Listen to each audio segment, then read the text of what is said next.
30 días para enamorar. ¿Cómo ves estos 30 días que vienen y la oferta electoral en el momento probablemente más incierto que recordemos en una elección presidencial en democracia? Absolutamente. Mira, yo lo que veo, se habla mucho de una elección o un escenario electoral de 3/3. Yo lo veo más como un escenario de 4/4. Ajá. Es decir, donde el cuarto más grande de esos 4 se lo lleva la cantidad de personas o que no fueron a votar o que votaron en blanco. Estamos hablando de 12 millones de personas que eligieron o votar en blanco o no ir a votar directamente. Sí. Y eso lo que genera, o la sensación que hay detrás de eso, no es tanto la bronca, que sí, o sea, la bronca existe, está presente, y la bronca, sin embargo, que es considerada muchas veces como algo negativo, pero la bronca significa que algo te importa. O sea, si vos tenés bronca por una situación es porque eso te mueve algo, te genera algo en el estómago y te da bronca. Sos un ser vivo, por lo pronto. Exacto. Pero dentro de ese cuarto donde hay 12 millones de personas que no fueron a votar, hay otro sentimiento que es la resignación. Sí. Y la resignación es mucho más peligrosa que la bronca, porque la resignación significa, esto no me importa, no va a cambiar nunca, no hay nada para hacer. Y eso es muy peligroso para la democracia, mucho más peligroso que la bronca. Porque hay de fondo una idea de que hagas lo que hagas con tu voto, o con tu grito, o con lo que sea, no vas a cambiar la realidad. Y esa es la sensación que más está, digamos, presente, creo, en este escenario electoral. Y por eso el título que elegí para la columna es 30 días para enamorar a los argentinos. Porque el gran desafío que tienen hoy los distintos dirigentes, los distintos espacios, y cuando hablo de dirigentes no digo solamente dirigentes políticos, candidatos a presidente, pues también es muy cómodo ponerlo de esa forma. Digo los dirigentes en general, la dirigencia en general, políticos, empresarios, medios, líderes de opinión, etcétera, etcétera. El gran desafío que tenemos es el de enamorar a los argentinos con el futuro. Sería muy fácil enamorar a los argentinos en una situación donde tenemos inflación cero, pleno empleo y está todo bien. Pero en este momento y ante un escenario de tanta resignación, ese es quizás el principal desafío que tenemos. Y te digo una cosa más, que es lo que más me preocupa en este caso, que es si queremos cuidar la democracia. Bien, este último punto no es menor. Y si te pido que lo desarrolles, ¿en qué crees que corre riesgo la democracia? La democracia está basada sobre una premisa central, que es que los votos de cada una de las personas importan para cambiar una realidad determinada. Sí, eso es una ficción que hay alrededor de la democracia, una promesa que transmite la democracia, que a veces no se cumple, porque vos decís, bueno, pero lo que yo vote una persona tampoco tiene mucho para hacer. Pero eso tiene todo un trasfondo atrás, que es más filosófico, que tiene que ver con el hecho de que las distintas personas, la sociedad civil organizada, puede transformar una realidad concreta. Esa es la promesa que hay detrás de la democracia. Te cuento una historia muy cortita. En los años 60, a fines de los años 60, un grupo de madres de un colegio de Seattle, en el norte de los Estados Unidos, hizo una rifa para comprar una computadora. En ese momento, imagínate lo que era una computadora en los años 60. Hicieron la rifa para comprarla y el director del colegio no la quería poner porque era muy grande, tenía que dedicar toda una sala, pero insistieron, convencieron a los profesores de que les den tiempo a los alumnos para estar con la computadora. Y la compraron. ¿Sabes quién iba a ese colegio? Bill Gates. O sea, la sociedad civil, ese grupo, no fue el intendente que bajó una computadora, ni el gobernador, ni el presidente, ni el director del colegio. La sociedad civil, como ese grupo de madres organizado, entendió que había algo importante en la tecnología, en el desarrollo tecnológico, compró la computadora y generó que el que hoy es el fundador de Microsoft tuviera por primera vez una computadora adelante.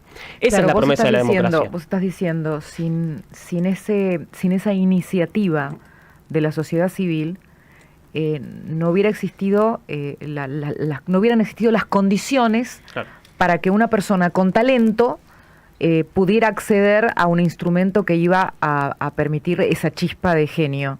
Absolutamente. Ni más ni menos. Entonces, cuantas más situaciones podamos generar de posibilidades de desarrollo, nuestro progreso va a tener más chance que lo contrario. Y en una sociedad donde prima la anomia o la desazón o la resignación, no está la acción, ¿verdad? Exacto, es todo lo contrario. Bien. Eso es todo lo contrario. Ahora, en este contexto, donde voy a usar una palabra que usamos mucho y creemos que sabemos, pero luego vuelve a aparecer y no nos damos cuenta que nos volvió a pasar. Populismo. El tema es, si lo pusiera en términos de qué te decía, no sé, tu abuela cuando empezás a noviar por primera vez, nena, busca un hombre que te dé un buen futuro, ¿verdad? El tema es de quién nos enamoramos, ¿no? Cómo nos enamoramos, hacia dónde vamos. Por primera vez yo veo un panorama totalmente incierto. ¿Qué resortes crees vos que se van a mover en un contexto donde el ganador de la PASO fue un ganador impensado, al mismo tiempo la diferencia es poca entre los candidatos, y al mismo tiempo hay un proceso de márgenes tan finitos que también involucra a este cuarto del electorado que vos nombraste y que pareciera ser un bolillero porque nadie tiene idea de cómo va a salir? Es que es absolutamente como lo describís, o sea, el resultado electoral es como nunca antes muy incierto. Pero esa incertidumbre está absolutamente relacionada, primero, con esta idea de que hay algo más profundo que lo que se materializa hoy en el escenario electoral, que es una gran resignación de los argentinos y una idea de que el futuro va a ser peor que el presente. Cuando en ese contexto vos le decís a alguien permanentemente, o sea, el rol de la política no solamente es decir que todo está mal, aunque todo esté mal.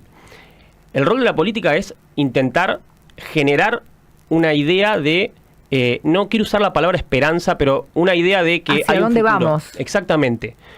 De eso se trata no solamente la política, sino también el propio Estado, es decir, el hecho de una serie de instituciones que no solamente emiten moneda y cobran impuestos o trazan fronteras, sino que tienen que generar una sensación de comunidad, de sociedad civil, y el hecho de que podemos tener un futuro mejor. Si yo te pido ahora, te nombro a los 3 candidatos a los principales y te pido que me hagas un tuit, un retrato en un tuit de cada uno, ¿podrías hacerlo? Sí, claro. Javier Milei.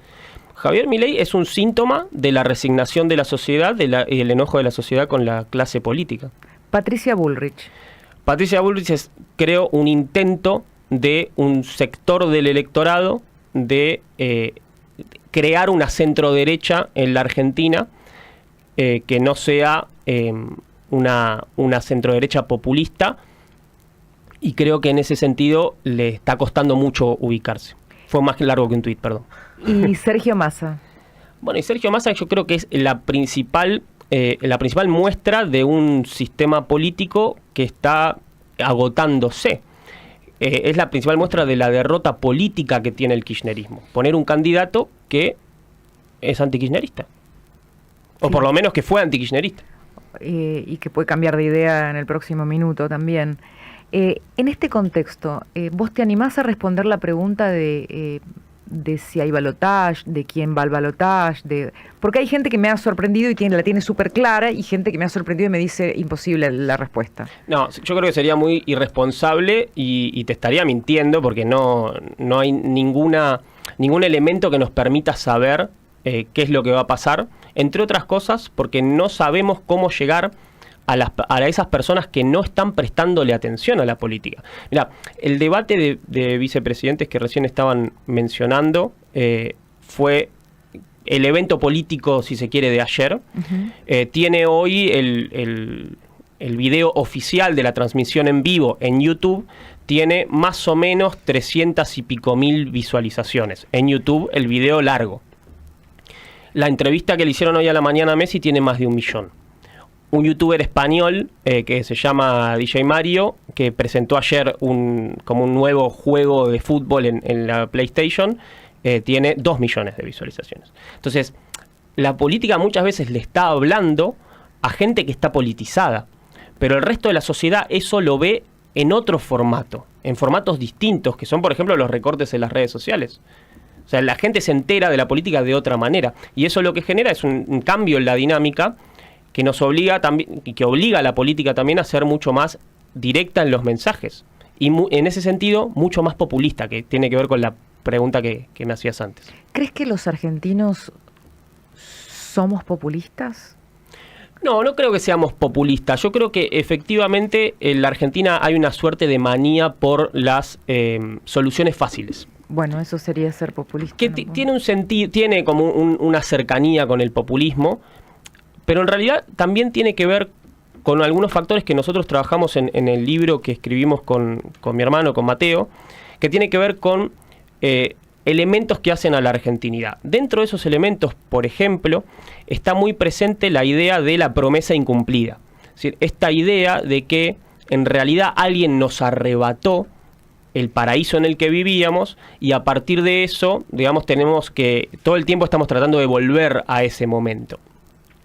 Eso, por diversos motivos, digamos, fácticamente es falso, pero está muy presente en nuestra cultura política y en nuestra forma de pensarnos a nosotros mismos. El problema es que te carga como de un reflujo de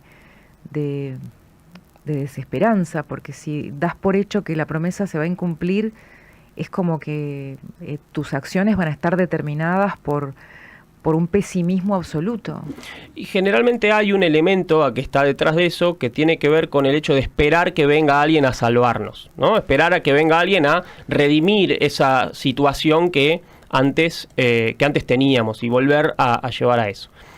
Y ahí vuelvo con el tema de la sociedad civil. Es decir, si realmente nos vamos a creer o vamos a esperar a que venga alguien a salvarnos, vamos a estar esperando siempre. Esperando a Godot. Exactamente. Entonces, si no la sociedad civil no asume la responsabilidad de que las transformaciones se hacen de abajo hacia arriba y no de arriba hacia abajo, realmente vamos a estar muy complicados y el escenario electoral, gane quien gane, la situación no va a cambiar. Creo, por otro lado, así como te digo esto y para no llevar tanto pesimismo, más bien todo lo contrario, nosotros escribimos este libro para ir contra la resignación. O sea, nosotros creemos que el principal problema de la Argentina, o uno de los principales, es la resignación. Y estamos recorriendo todo el país presentándolo y permanentemente nos encontramos con jóvenes y con no tan jóvenes que nos dan justamente la idea de que hay un futuro enorme y una posibilidad enorme en la Argentina y un montón de gente que quiere cambiar esa visión. Yo recién le decía a Augusto un poco mi historia con Mateo, con su hermano, que es un poco más conocido, Mateo Salvato, que es como... Yo le decía un chico mágico, lo conocí cuando era todavía un teenager dando una conferencia y supe que iba a tener un camino abierto porque tenía un talento especial para transmitir como vos lo tenés también. Y les pregunté si estaban haciendo política. Entonces me dice Augusto, de alguna manera sí, pero no estamos haciéndolo partidariamente. Pero me gustó esta idea de que un ciudadano puede hacer política desde otro lugar, que es lo que usted, y te quería preguntar para vos, siendo ciudadano, presentando un libro, no siendo político ni candidato, recorriendo el país, ¿qué es hacer política como ciudadano? Te lo voy a contar con un ejemplo, que es el siguiente. El año pasado me llamó por teléfono un chico, Tomás, de La Pampa, Realicó La Pampa, porque me dijo que quería que Realicó se transforme en una ciudad del futuro. Un chico de 18 años. Con sus compañeros de colegio organizaron una conferencia que se llamó EPETConf, que ahora el 6 de octubre se hace la segunda edición, y esa conferencia reunió, no solamente juntaron fondos para traer gente de distintos lugares del país a hablar sobre qué es una ciudad del futuro, sino que reunió en un auditorio a los políticos del pueblo, a los empresarios del pueblo, a padres del colegio, a un montón de sus compañeros, y ahora van a hacer la segunda edición. Yo creo que eso es hacer política. Eso es hacer política desde la sociedad civil. O sea, tratar de instalar un tema en la agenda y generar una conversación distinta a partir de la acción comunitaria. Eso es lo más puro de la política. Durante muchos años los partidos políticos se arrogaron la representación de la política y últimamente lo están perdiendo porque hemos visto lo que está pasando con estas 12 millones de personas que no van a votar. Pero así como está el ejemplo de Tomás, está lleno de otros ejemplos y yo creo que eso es hacer la buena política que a mí por lo menos, repito, no me da esperanza, porque la esperanza tiene la misma raíz etimológica que esperar, sí, sino que me da mucha alegría por el futuro de la Argentina. Bueno, el doctor Abadi suele decir una definición de esperanza que es la paciencia en el tiempo, como una construcción paciente, constante. 5 argentinos a los que admires. Bueno, muchos. O sea, nosotros en el libro destacamos no empiece la figura... con Messi, por favor, te pido. Que no seamos nosotros, ¿no? Que no seamos nosotros. Sentí la autoestima de este hombre, que no seamos nosotros, mano. Nosotros en el libro tomamos la figura de los justos. A ver. Los justos son aquellas personas, es un poema de Borges que habla de aquellas personas que no se conocen, hermoso, pero que están salvando al mundo. Entonces hay un montón de justos desperdigados por la Argentina. Te nombro, si querés, 2 o 3 que me parecen historias interesantes no contadas. Onésimo Leguizamón, por ejemplo, en 1883 estaba en la Corte Suprema de Justicia de la Nación y decidió renunciar a su cargo en la Corte Suprema para presidir el Congreso Pedagógico Internacional que se iba a hacer en Buenos Aires. Porque él entendía que que era mucho más importante que su cargo en la Corte Suprema ese congreso que iba. De hecho, un año después de ese congreso se hace la ley 1420. Entonces, ahí tenés una figura interesante y cuando hablamos de educación, difícilmente lo nombramos. Otra figura que a mí me parece interesantísima y que creo que está muy mal abordada en la actualidad es la figura de Alberdi. Sí, Alberdi es, probablemente hoy mucha gente hablaría de Alberdi como un tibio, si Alberdi estuviera en la actualidad. Alberdi es un tipo que fue perseguido por Rosas y después lo fue a ver a Rosas en su exilio y le mandó una carta de puño y letra a Urquiza diciendo hay muchas cosas de este hombre que tenemos que valorar. De un tipo que lo persiguió, porque eso es quizá lo más difícil. También es un tipo que le escribió una carta súper enojado a Sarmiento diciéndole es hora de que construyamos la Argentina con lo que tenemos y no con lo que queremos tener. Porque tenemos cosas maravillosas para hacer la Argentina.